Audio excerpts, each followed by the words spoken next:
কিন্তু দেখাত আহিছে কম কষ্ট নহয় আৰু এতিয়া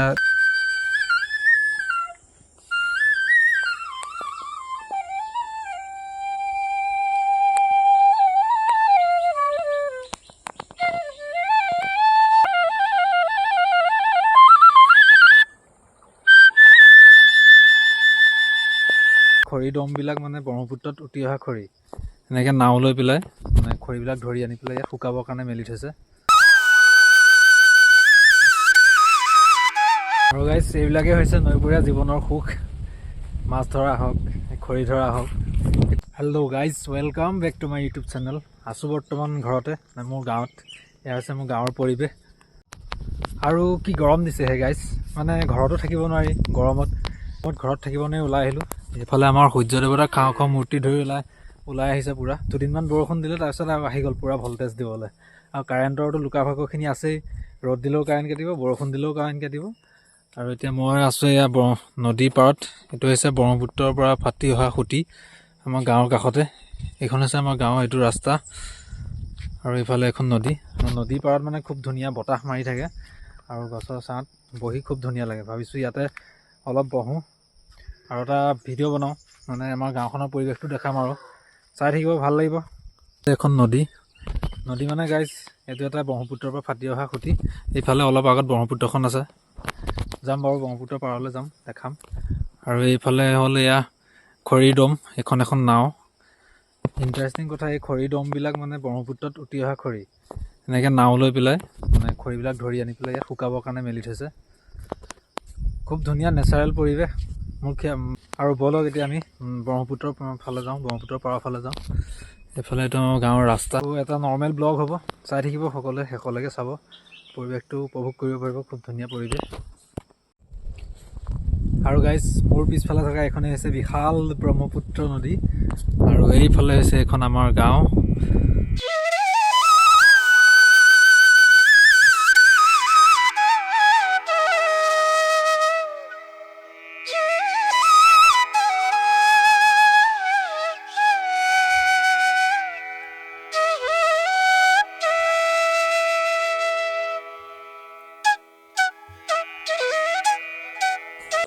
আৰু আমাৰ গাঁৱৰ পৰা এইফালে এইটো ছাইডত আছে শিৱসাগৰ, মানে দিখৌমুখ।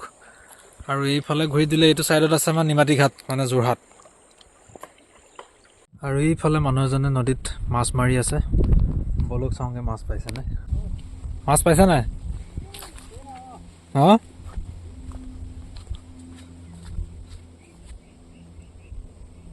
এইকেইটা পাইছে?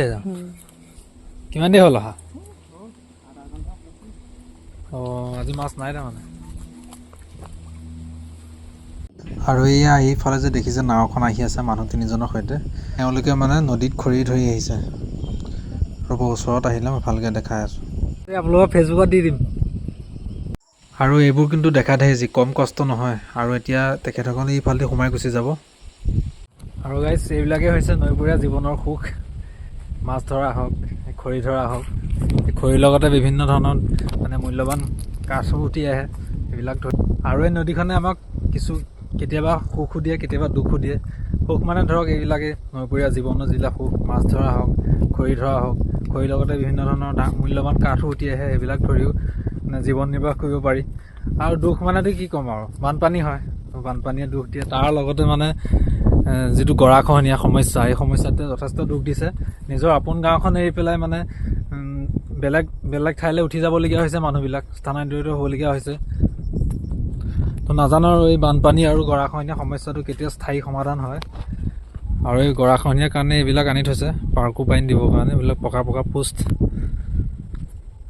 তো এনেকুৱা ধৰণৰ বহুত কাম চলি থাকে, তথাপিও মানে গৰাখহনীয়াটো আজিলৈকে ৰোধ কৰিব পৰা নাই, এটা স্থায়ী সমাধান উলিয়াব পৰা নাই। তো আশা কৰোঁ চৰকাৰে ইয়াৰ এটা স্থায়ী সমাধান উলিয়াওক, নিজৰ আপোন ঠাইত নিজৰ মানুহখিনিক থাকিবৰ বাবে এটা সুবিধা কৰি দিয়ক। আৰু যিটো পৰ্যায়ত মাজুলীৰ মানে নদী কাষৰীয়া ঠাইখিনিত গৰাখহনীয়াৰ মানে সৃষ্টি হৈ আছে, তো এনেকৈ থাকিলে মানে মাজুলীৰ এটা নামহে থাকিবগৈ, আৰু মাজুলীৰ অস্তিত্বটো এটা নামত পৰিণত হ'বগৈ, যে মাজুলী নামৰ ঠাই এখন আছিলে। এনেকুৱা নদীৰ পাৰত গছৰ ছাঁত অলপ বহোঁ, বতাহ লওঁ খুব ধুনীয়াকৈ। কি ধুনীয়া বতাহ বলি আছে। আৰু এই নদীৰ পাৰত আহি পেলাই লগ পাই গ'লোঁ মোৰ বন্ধু মিতুল। এফালে মিতুল আছে, আৰু সি ইয়াতে পুৰা খুব ধুনীয়া বাঁহী বজাই আছে মানে সি খুব ধুনীয়া বাঁহী বজায় কোৱা কিবা এটা এনেই অকণমান আৰু এইফালে পানীৰ কুলু কুলু শব্দৰ লগত মানে বাঁহীৰ চাউণ্ডটো মানে সুৰবিলাক খুব ধুনীয়া লাগিব আহকচোন এটা শুনো ধুনীয়াকৈ বজোৱা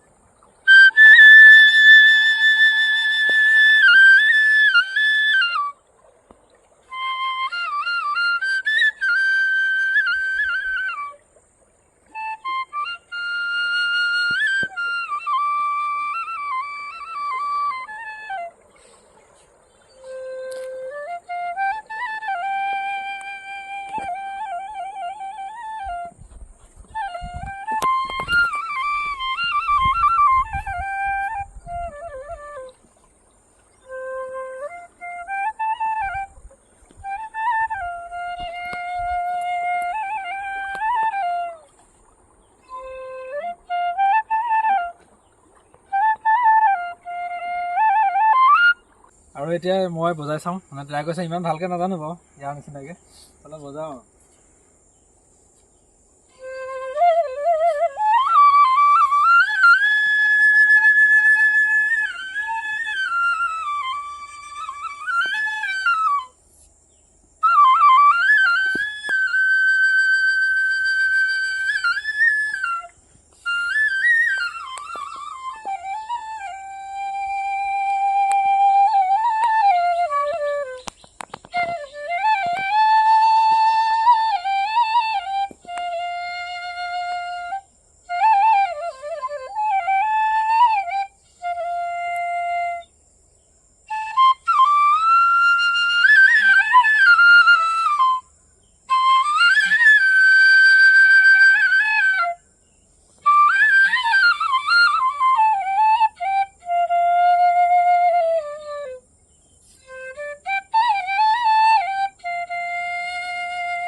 তো আজিৰ ভিডিঅ'টো ইমানতে শেষ কৰিছোঁ এতিয়ালৈকে চাই থকাৰ বাবে থেংক ইউ আৰু চেনেলটো যদি নতুনকৈ আহিছে ছাবস্ক্ৰাইব কৰিব লাইক কৰিব ভিডিঅ'বোৰ কমেণ্ট কৰিব আৰু আমাৰ গাঁৱৰ পৰিৱেশটো কেনেকুৱা লাগিলে জনাবলৈ নিশ্চয় নাপাহৰিব আৰু যদি ইচ্ছা কৰে আহিব আমাৰ গাঁৱৰ পৰিৱেশত এনেকৈ নদীৰ পাৰত কেতিয়াবা কথা পাতিম থেংক ইউ